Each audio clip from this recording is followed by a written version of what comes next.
करते हैं Korean government जो सब्सिडी प्रोवाइड करती है गाइस, प्रोविजनल होती है। जैसे ग्योंगी 2 था, सुवॉन था, तो वहां पे 1 लाख कोरियन वॉन पर चाइल्ड मिलता था जो बच्चे डे केयर जाते हैं उनके लिए।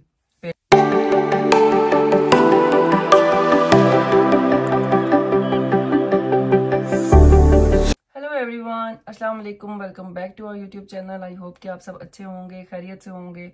आज की जो वीडियो है ना, वो अगेन इंफॉर्मेटिव वीडियो है। मैं कहीं शॉपिंग करने, घूमने फिरने किधर भी नहीं जा रही, घर बैठी हुई हूँ। बस आपसे थोड़ी सी इन्फॉर्मेशन शेयर करना चाह रही थी।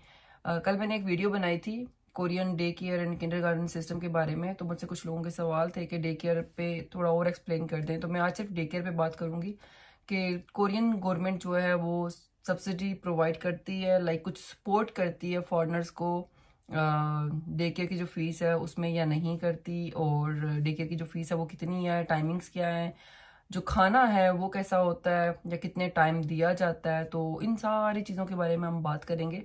शुरू करते हैं कि डे केयर आप कहाँ से ढूंढते हो।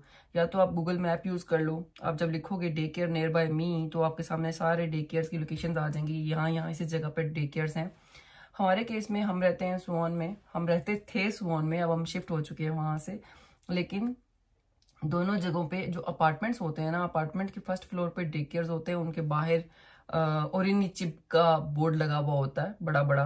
तो आप जब कोई अपार्टमेंट विजिट करते हो, तो वहां पे आपको डे केयर नजर आ जाते हैं। तो आप वहां पे जाके उनसे बात कर सकते हो। एज अ फॉरेनर बहुत से लोगों को कोरियन नहीं आती, हमें भी नहीं आती, तो हम क्या करते हैं, ट्रांसलेटर, गूगल ट्रांसलेटर यूज कर लेते हैं उनसे कम्युनिकेट करने के लिए। तो वो कर लेते हैं आपसे कम्युनिकेट, क्योंकि उनके पास भी बहुत सारे फॉरेनर्स होते हैं।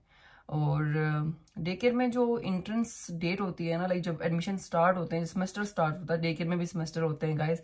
खाली हम लोग यूनिवर्सिटी में लोग सेमेस्टर्स नहीं होते, उनके भी होते हैं। तो उनका जो सेमेस्टर स्टार्ट होता है ना, वो स्टार्ट होता है मार्च से। तो मार्च में वो मोस्टली जो, क्योंकि वो 1 ईयर की क्लास होती है ना पूरी, तो मार्च से वो स्टूडेंट्स नए लेना स्टार्ट करते हैं। अगर आपने अपने बेबी को डे केयर में डालना है और आप मार्च के किसी नियर बाय मंथ में, लाइक जनवरी में या फरवरी में, तो आप किसी भी नियर बाय डे केयर जाके तो अपने बच्चे को वहां पर रजिस्टर करवा सकते हो।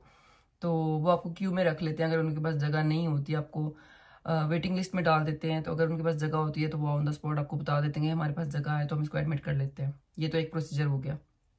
अगर आप पाकिस्तान से या इंडिया से या कहीं से भी आए हो और आपको इन बिटवीन द ईयर, मतलब किसी भी मंथ में जाके अपने बच्चे को डे केयर डालना है, तो आप किसी भी डे केयर को विजिट कर लें। कुछ डे केयर्स होते हैं जिनके पास ना जगह होती है।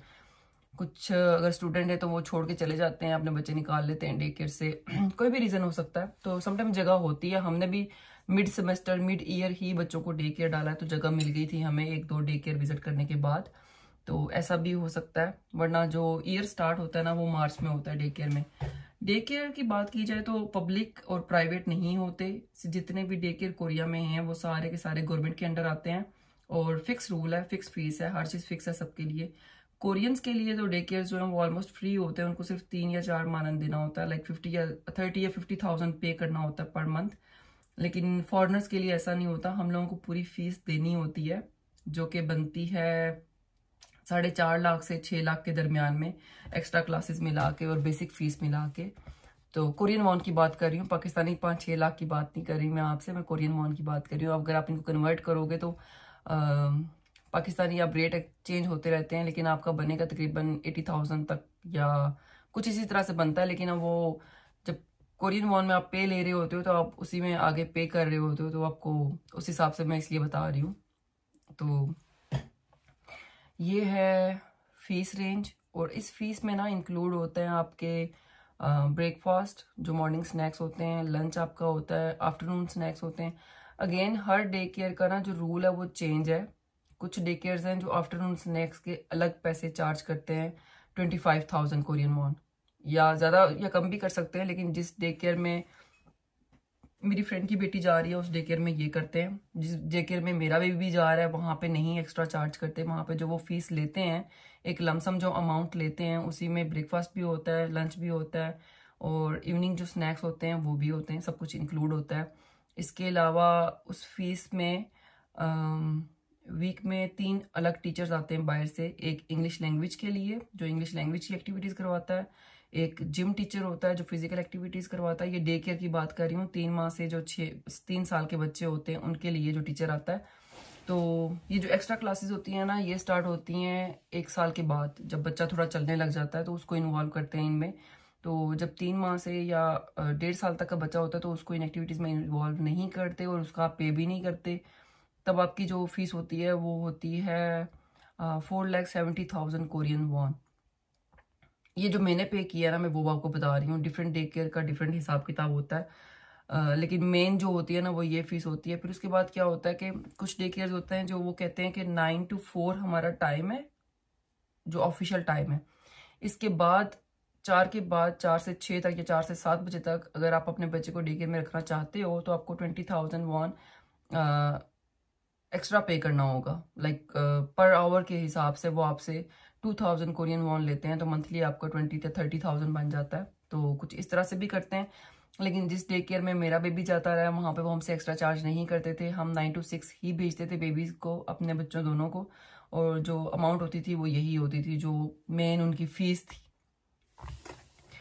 कुछ डे केयर्स ये भी करते हैं कि जो बाहर लेके जाते हैं बच्चों को, फील्ड ट्रिप्स वगैरह होते हैं। कुछ डे केयर्स चार्ज करते हैं उसका थोड़ा बहुत, कुछ नहीं करते, फ्री ऑफ कॉस्ट लेके जाते हैं। अगेन जिस डे केयर में मेरा बेबी जाता रहा वहाँ पे चार्ज नहीं करते, फ्री ऑफ कॉस्ट लेके जाते हैं। बसेस वगैरह होती हैं या जो भी एक्टिविटीज़ होती हैं ऐसे ही लेके जाते हैं। तो ये तो हो गया डे केयर के बारे में। अब बात करते हैं कोरियन गवर्नमेंट जो सब्सिडी प्रोवाइड करती है। गाइस, प्रोविजनल होती है। जैसे ग्योंगी 2 था, सुवॉन था, तो वहाँ पे 1 लाख कोरियन वॉन पर चाइल्ड मिलता था जो बच्चे डे केयर जाते हैं उनके लिए, पेरेंट्स को। तो उसके लिए बैंक से एक हैप्पी कार्ड बनता है। उस हैप्पी कार्ड को आप डे केयर जाके देते हो तो उससे डिडक्ट होते हैं ऑटोमेटिकली पैसे, और बाकी जो अमाउंट रह जाती है, जैसे 4 लाख अगर डे केयर की फीस है तो 1 लाख जो है वो कोरियन वॉन वहां से चला जाएगा और बाकी 3 लाख आप पे कर दोगे। तो कुछ इस तरह से होता है।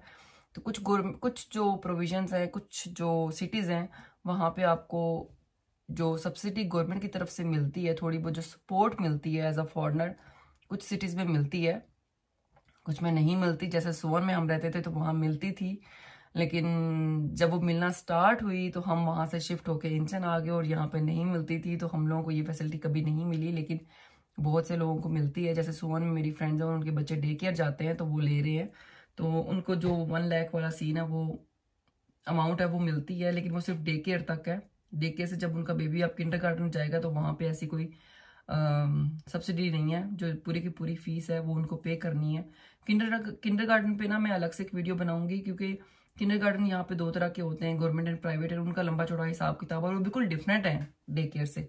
जो डे केयर है वहाँ पे तो आपका बेबी जो है ना वो सारा दिन खेलता कूदता है, डिफरेंट एक्टिविटीज होती हैं, कोई पढ़ाई नहीं होती, खाना पीना होता है, खेल कूद होता है, और जो उनकी केयर होती है वो होती है। केयर की जो एज है ना एडमिट होने की, वो 3 साल से लेकर 3 मंथ से लेकर 3 इयर्स या 3.5 इयर्स तक होती है। तो उसके बाद जो बेबी है वो वहां से ग्रेजुएट होकर किंडरगार्टन चला जाता है।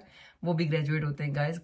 डे केयर वालों के भी सिस्टम, वो सेमेस्टर्स होते हैं, डे केयर वाले भी ग्रेजुएट होते हैं और उनके भी लशके वशके सारा कुछ होता है। लेकिन ये है कि डे केयर में जो बच्चा है ना, वो छोटे छोटे सारे बच्चे होते हैं तो वो आपस में खेलते हैं, उनके खेलने कूदने की एक्टिविटीज होती हैं, उनके मसल्स को कैसे इंप्रूव किया जाए, उनकी जो स्किल्स हैं उनको कैसे इंप्रूव किया जाए, उनको बोलना कैसे सिखाते हैं, उनको चलना सिखाते हैं, मतलब ये सारी चीजें ना डे केयर में वो आपको सिखाते। अच्छा है सिस्टम, बहुत अच्छा है कोरियन डे केयर का सिस्टम।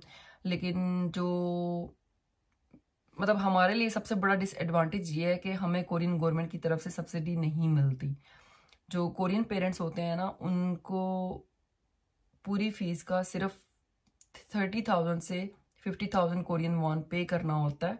बाकी सारे की सारी अमाउंट जो है वो गवर्नमेंट पे करती है डे केयर्स को, क्योंकि जितने भी यहाँ पे डे केयर्स हैं वो सारे गवर्नमेंट के अंडर हैं। कोई भी डे केयर प्राइवेट नहीं है। किंडरगार्टन प्राइवेट हो सकते हैं बट डे केयर प्राइवेट नहीं होता। मेरे ख्याल से बच्चे बहुत छोटे होते हैं तो कोई रिस्क नहीं लेता और कोरियन गवर्नमेंट अलाउ भी ही नहीं करती। तो जितने भी डे केयर्स हैं वो सारे के सारे गवर्नमेंट के अंडर होते हैं और एक फिक्स्ड अमाउंट होती है फीस की जो सबको पे करनी होती है। लेकिन जो कोरियन पेरेंट्स हैं, एक भी पेरेंट अगर कोरियन है तो बेबी का भी अगर पासपोर्ट कोरियन है तो उसको कोरियन गवर्नमेंट की तरफ से अच्छी खासी सब्सिडी मिलती है, जो कि एज अ फॉरेनर हमें नहीं मिलती। गाइस, अगर आप पाकिस्तान से आ रहे हो, एज अ स्टूडेंट आ रहे हो, आपका बेबी है या आप बेबी प्लान करते हो, तो ये सारी चीज़ें अपने माइंड में रख के आओ कि जो कोरियन डे केयर्स हैं वो हम फॉरेनर्स के लिए फ्री नहीं हैं बिल्कुल भी। कोरियन पेरेंट्स के लिए फ्री हो सकते हैं, हमारे लिए नहीं है। हमें फीस देनी होती है जो कि 4.5 लाख कोरियन वॉन से लेकर 6 लाख कोरियन वॉन के दरमियान में आपको पड़ती है। इस रेंज में आपको पड़ती है डिफरेंट फीसेस दे के या जो लमसम अमाउंट है वो दे के। तो ये हो गया डे केयर सिस्टम। अब बात करते हैं डे केयर में जो एक्टिविटीज़ करवाते हैं और डे केयर में जो खाना देते हैं। डे केयर में आपकी बेबी को नाश्ता भी मिलता है, लंच भी मिलता है, और जो आफ्टरनून स्नैक्स हैं जो 4-5 बजे दिए जाते हैं वो भी मिलते हैं।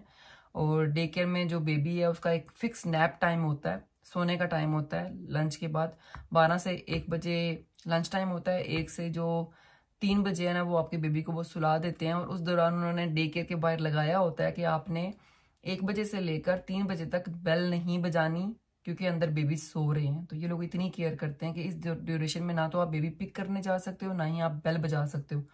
बहुत कोई इमरजेंसी है तो आप टीचर को मैसेज कर दो या टीचर को डायरेक्ट कॉल कर दो कि मैं अपने बेबी को पिक करने आ रहा हूँ।